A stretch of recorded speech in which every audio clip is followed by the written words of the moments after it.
Aloha, armas Riti ja imeline Krissu ka siin kõrval. Ja teie mõlemad nüüd olite osalised Valtit 90 siis programmis terve see 90 päeva. Ja võib-olla alustame meie kõige nooremast siis osalejast siin. Krissu, kuidas sinu jaoks oli? Sina olid igal kõnel olemas ja sa tegid mulle siin ka palju kingitusi, et mul on need seina peal praegu kõik need sinu ilusad hobused tiibadega ja sarvedega. Kuidas sinu jaoks oli see väike seiklus emmega koos, et mässasite erinevate retseptidega ka, oli põnev? Jaa, oli küll. Ja said mingeid huvitavaid uusi mõtteid, kogemusi ka? Jaa, sain. Väga hea. Nii et nüüd siis ka inspireeriv väike minikokk olemas kodus. Jaa. Väga hea, aitad emmed kaasa edaspidi ka? Jaa. Just, väga hea. Nii, ja nüüd Riti, sina oled ka selline nagu ikka Eesti naisele kombeks, et mitmel rindel pisi ja palju toimetamisi, lapsed, majapidamine, 2 koera, oma tööd, asjad. Kuidas sina ütleksid, võib-olla just alustamegi sinuga just selle aja teemaga, et kuidas jagus aega kõige sellega siis joonel hoida? Minu teada sai puudunud mitte üheltki kõnelt ja sa olid alati esimest hulgast ka juba valmis, sõrmed sügelesid ja nii tore oli ka, kui mul õnnestus selle siis väljakutse ajal ka füüsiliselt sinuga ühes ruumis olla, hommikul ärgata selle peale, et sa kuulasid Eeriku videosid, tegin külmkapi lahti, ilus roheline smuuti oli juba ootamas. Kuidas sinu jaoks just ütleme siis ajaline hõivatuse teema oli, et kuidas sa sellega hakkama said ja mis nippe sa võib-olla teistele siis kaasa annad, kes mõtlevad, et ka sooviksid pardal hüpata? Jah, siin see aja leidmine oligi alguses ka selline kõige suurem küsimärk või. Aga võtmesõna oligi see, et hästi palju tuleb ette teha ja siis nagu ei olegi midagi keerulist. Ja sügav külma panna ja toitu valmis teha ja kui sul on nagu kõike võtta, siis ei olegi midagi keerulist. Et ongi lihtsalt rohkem nagu organiseerituse teema hoopis. Täpselt, et süüa teed ju ikka kodus ja kui ongi, et pere sama toitu ei söönud, siis see väike salat sinna endale või juurviljad ahju visata, et see ei võta mingit ekstra aega sult ära. Et kõik on võimalik, tuleb ainult tahta. Ja mis oli sinu peamine miks sa selle programmiga soovisid liituda? Põhiline oligi minul see miks, et olla või saavutada siis nii-öelda tervislikum toitumine või terve keha, terve organism. Ja et mitte haige enam olla, igasugused viirused ja asjad, et need läheks suure kaarega mööda.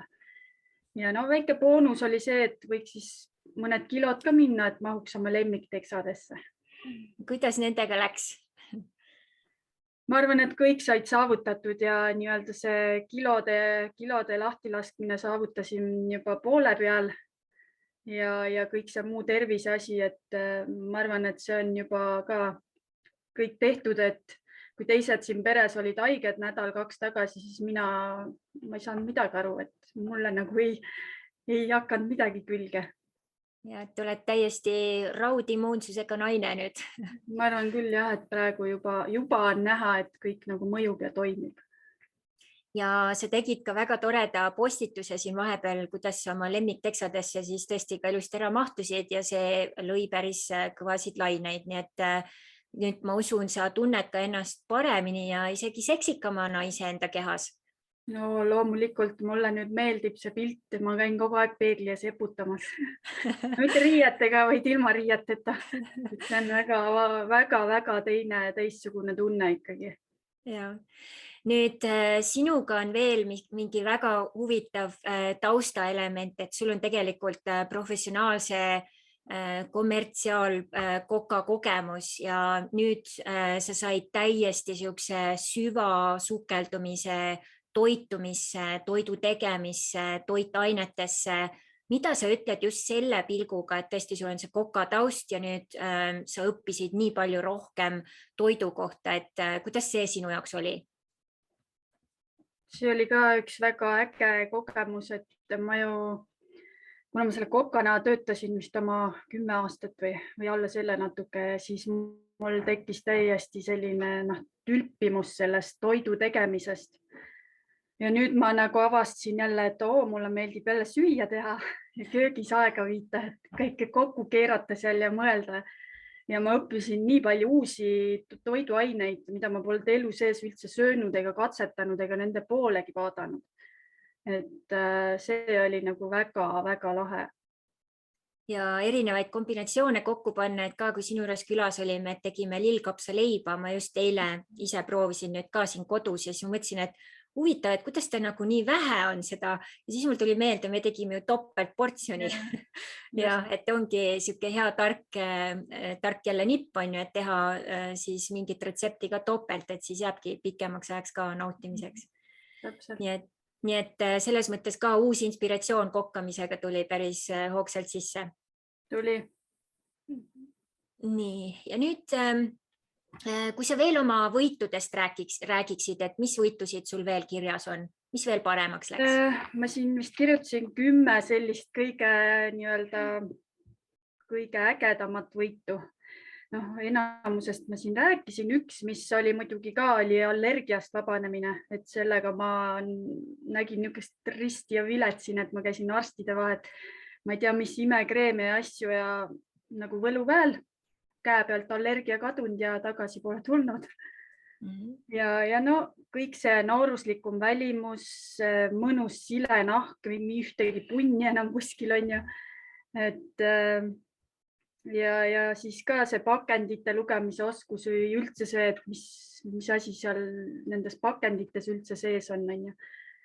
Parem uni, see kindlasti täiesti sügav uni ja kergelt magama, et see on täiesti, neid võite on nagu nii palju, uskumatult palju. Ja sina olid selline kaval kokk ka seal, et päris mitu korda muutsid oma tavaretseptid, mis kodused olid harjunud natukene siis valdvitilikumaks ja siis abikaasa tuli ka, küsis, et ma ei tea, mis sa selle kotletiga tegid, aga kuidagi mahlakam on, et siuke väike valdviti salaagent. Ja, et saab igasuguseid asju salaja sisse toppida, et nii, et teised ei saa arugi. Ja siis muudavad elustiili tervislikumaks ja siis ühel hetkel ongi, terve pere on üle tulnud, ilma et ise oleks aru saanudki. Täpselt. Ja kellele sina nüüd soovitaksid seda programmi, et kas on siin näiteks vanuseline, sooline mingi soovitus, kellel mis ütleme lastega, lasteta või kellele see sobiks see programm? Ma juba seal oma video peal nii-öelda tuli juba vist 2 inimest, kes hüppavad sinuga koos järgmisesse gruppi. Et ühel ma tean, on ka hästi palju terviseprobleeme või asju ja teisel vist oli ka ülekaal.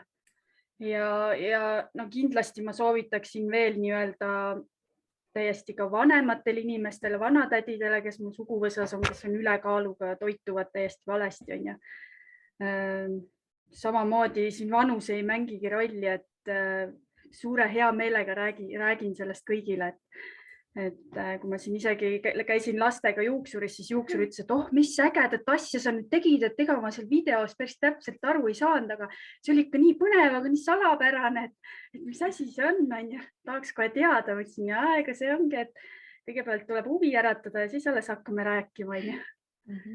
Ja siis jah, kindlasti soovitan seda paljudele, et mina julgen väita, et see asi toob tulemusi, kui sa teed nii, nagu programm ette näeb, 99,9% raudselt saab tulemusi. Ja kuidas nüüd sinu jaoks, sinul oli veel siuke eriline kogemus siin ka, et mina kui coach, et olen ka veel sinu nagu õde, kuidas sinu jaoks oli olla oma õe poolt ja sellise coach'i poolt coachitud? Ühelt poolt nagu kergem, aga teiselt poolt nagu raskem, sest ma tean ennast, et ega ma väga selline, kuidas seda öeldakse, mitte kohusetunne, vaid see tahtejõud, et sinul on seda hullult palju, siis minul on võib-olla veerand sinu tahtejõust. Siis ma ikka mõtlesin alguses, et ei tea, et kas ma ikka saan hakkama või nagu tulevad ikka mingid tulemused või äkki paneks mingit loha vahepeal, et ta nagu nii teada ei saa. Aga selles mõttes oli nagu raskem, et ma pidin ju ennast ikkagi tahtsid ju tõestada oma õel. Aga teiselt nagu natukene lihtsam, et nagu ju tunned seda inimest ja tead tema neid nii-öelda tema ajalugu või tema tausta või siis seda võimet, kuidas nagu õpetada ja teha asju. Et coach'ina nagu väga-väga super, et toetad, seletad, kõik on hästi põhjalik alati, et väga-väga rahul. Väga hea. Ja mis sa nüüd kõige lõpetuseks ütled, et kes veel võib-olla vaatab ja kahtleb võib-olla seal mis iganes siis vabandused, kus iganes taha on kinni jäänud. Mis sa neile julgustuseks ütled veel? Ma ütleks seda, et vabandusi ei ole, tuleb pardale astuda, sellepärast et tervist sa osta ei saa raha eest. Tervis on meie kõige hinnalisem vara. Et mina tahan ka oma lastega hästi-hästi kaua koos olla, näha nende lapsi, võib-olla lapsi. Et vabandusi ei saa olla, rahas seda mõõta ei saa, ajas seda mõõta ei saa, et tehke ära. Just. Ei mingit virisemist, vutt, kohe Waldwitti. Just, väga hea, super, suur tänu ja loodan nüüd ka, et siin chatis, kui jäi kogemata siis kirjutamata, et siis kirjutage kõik kohe Ritile ka, mis on teie siis imetlused, mida te imetlesite Riti ja Krissu siis osaluse puhul, et siis valame neid ka imelise siis alohaga üle ja mul on üli hea meel, et sa said ikkagi liituda, et siin meil see mõte oli juba pikemat aega ja mul on tõesti nii hea, nii uhke meel, et sa said nii ilusti hakkama ja nii ilusti pardal püsisid, et väga super. Ma usun, et see tahtejõud on ka, see vähemalt tahtejõu, see muskel on kordi võimsam. Just. Ja Krissu tahtis meil tänast magustoitu presenteerida. Mis see oli meil? Avokadokreemi tegime. Ja mis sa tahtsid öelda, et see oli? Et see on nagu väga magus ja hea. Õudselt magus, et me panime siia avokadot, banaani ja mett ma järgmine kord ei pane enam. Ja toorkakao, et ma arvan, et mett pole vaja, et see on nagu super täiesti nagu ta on liiga magus, aga õudselt hea. Ja, just. Nii et näm. Väga hea, suur aitäh teile ja imelist toimetamist siis Waldwiti stiilis. Aitäh sulle ka ja teistele ka. Just.